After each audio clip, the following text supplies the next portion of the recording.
Tara guys, nag-aaral pa dali, story natin. Hi miss, I'm John, what's your name? Rina. Ako dito ay sa segment ng On Air Tambayan ng Yeboy and napili ka namin as one of our Yeboy babes for the day. Ito nga pala Rose para sa Salamat. sinusundo mo, boyfriend mo? Okay, so anong year mo na dito sa UP? Ang nakakaya, 4th year. Graduating ka na. Anong course mo ba? Fine Arts. Anong forte mo sa arts? Photography, actually. Okay guys, si Wina, our Yeboy babe number.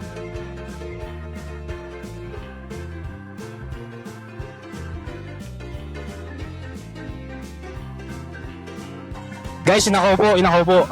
Tara.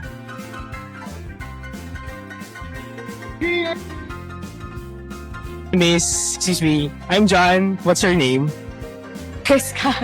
Okay, dito tayo sa segment ng On Air Tambayan, ang Yeboy, and you've been chosen as our Yeboy babe number 3.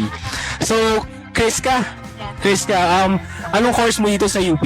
BS Biology. Anong year mo ba sa bio? 2nd year. Ano ko sa'yo, meron ka bang boyfriend?